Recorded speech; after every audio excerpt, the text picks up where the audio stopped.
Welcome back to another episode of Diabetes 180. Today we're talking about a much needed topic, how to suppress your appetite naturally.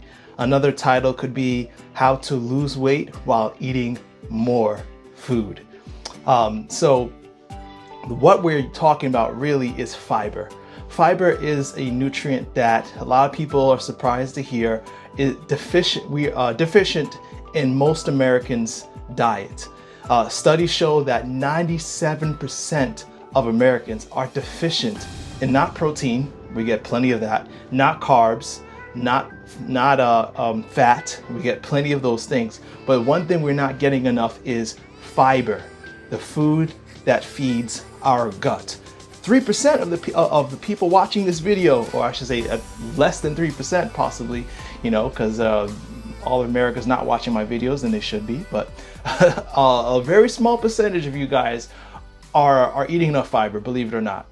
And I'm going to show you by the end of the video how to increase your fiber intake. But more importantly, to motivate you to do this, I'm going to show you scientifically why this one thing will get you to eat more while weighing less, or at least at going down or maintaining your ideal body weight if you're already at an ideal body weight and don't want to gain weight. So how does this work? So the nerves that travel from our gut to our brain number well over 100 million neurons.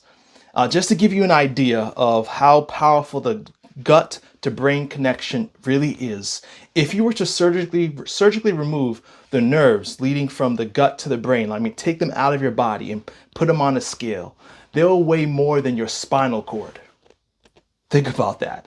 The nerve connection from your gut to your brain is huge. And so it makes sense that the things we eat directly affect the way we think, the hormones that our brains are influenced and controlled by. And one of those biggest things is our appetite, the speed in which we eat, and the amount in which we eat. So let's start with step number one. You're hungry. And let's say we're in a world where everyone is eating enough fiber, okay? You're hungry, so that means you're going to look for fiber-rich foods because they're everywhere.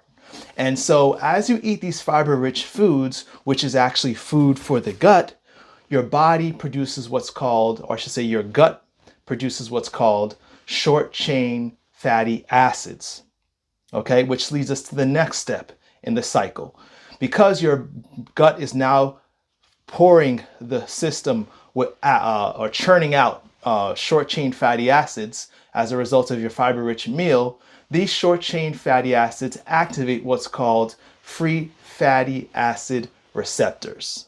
These free fatty acid receptors are located not just in fat cells, but also inside the brain.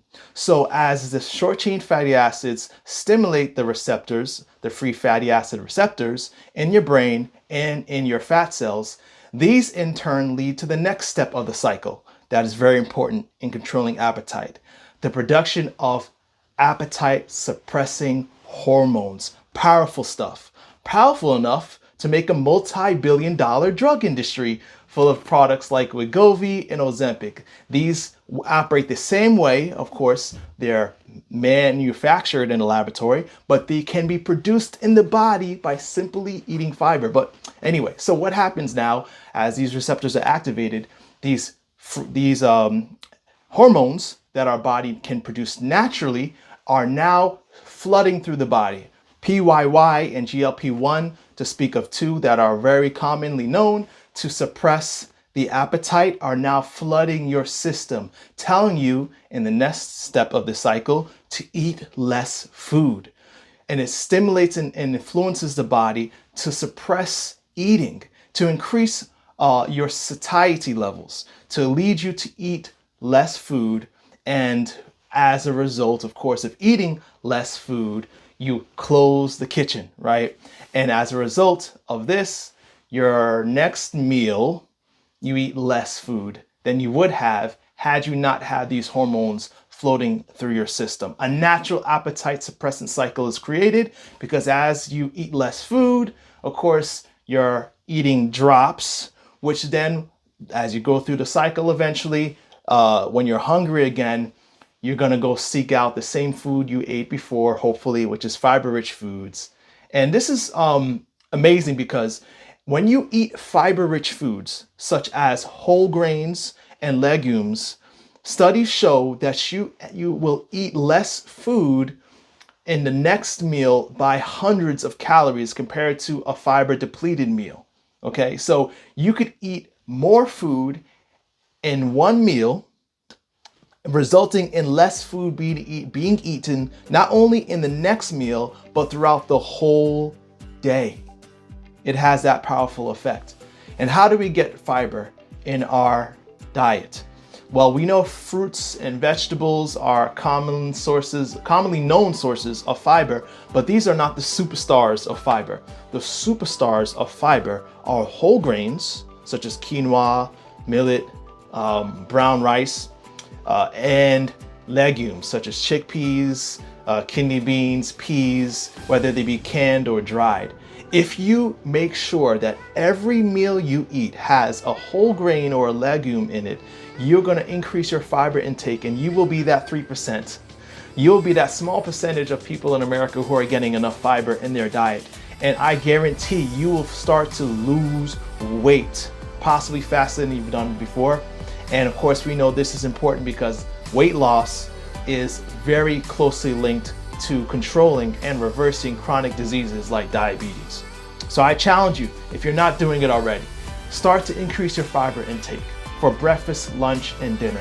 If you want to know creative ways of how to do this, then of course, check out the links in our description section. We're happy to supply you with recipes and meal plans. But let us know in the comment section, are you eating, do you think you're that 3%? Do you think you're getting enough fiber in your diet? And what is your plan if you're not, to get more fiber in your diet from this day forward and start to take advantage of the benefits of this natural appetite suppressant without side effects?